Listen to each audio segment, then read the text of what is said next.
मध्य प्रदेश के खंडवा जिले से इंसानियत को शर्मसार करने वाली घटना सामने आई, जहां शादी के कार्यक्रम में एक 45 वर्षीय आदिवासी महिला के साथ सामूहिक दुष्कर्म किया गया, फिर हत्या कर दी गई। हत्या से पहले आरोपियों ने महिला के साथ ऐसी हैवानियत की कि बच्चेदानी तक बाहर निकल आई।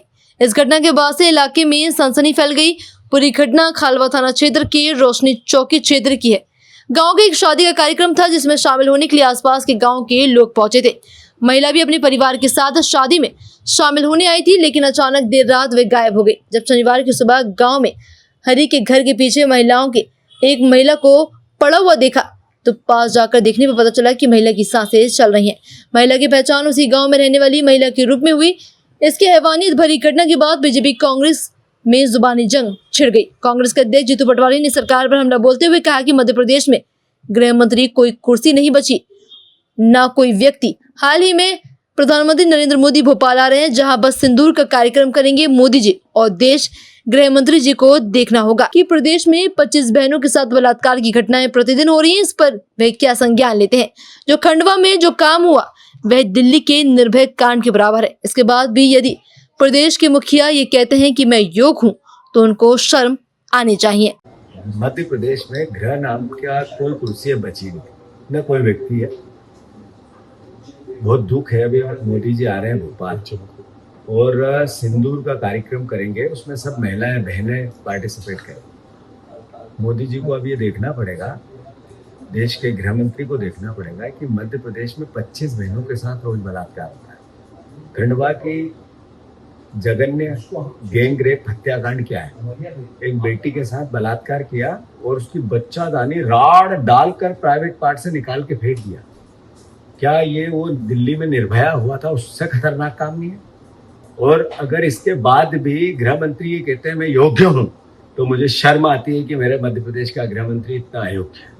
सर, खंडवा में एक 45 वर्षीय आदिवासी महिला के साथ गैंगरेप की घटना आई है। कांग्रेस ने कभी काफी तीखे आरोप सरकार पर लगा है। देखिए, जो घटना हुई है बड़ी दुखद है और भारतीय जनता पार्टी की पूर्ण संवेदनाएं हैं उस परिवार के साथ। लेकिन आपने ये देखिए, उस पे जो अपराधी हैं वो अपराधी उनके परिवार के परिचित रहे हैं, परिजन हैं, और परिचित होने के बाद उनको पुलिस ने गिरफ्तार कर लिया है।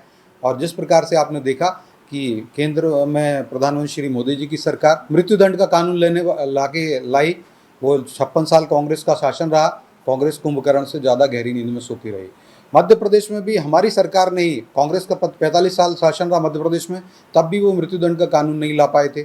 हमारी सरकार ने ही वो मृत्युदंड का कानून लेके आए। जीरो टॉलरेंस से जो भी अपराधी हैं, अपराधियों को मृत्युदंड तक के कानून सजा देने के लिए हमारी सरकार प्रतिबद्ध है। ऐसे कानून बनाए, उसमें जीरो टॉलरेंस पर कार्रवाई हो रही है। लेकिन अगर ये सामाजिक जिम्मेदारी भी है, कांग्रेस के नेतागण इस प्रकार के बयान देते हैं, उनकी एक्टिविटीज़ जो हैं अपराधियों को बल देती हैं। कैटालिस्ट का काम करते हैं कांग्रेस के नेताओं के बयान और उनकी एक्टिविटीज़।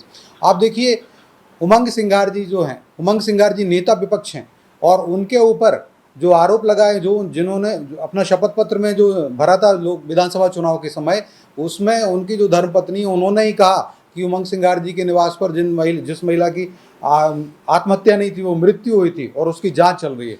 दिग्विजय सिंह जी के ऊपर अभी भी जो आरोप लग रहे हैं, जो सरला मिश्रा कांड है, उस सरला मिश्रा कांड में उनके भाई अभी कह रहे हैं कोर्ट में चल रहा है।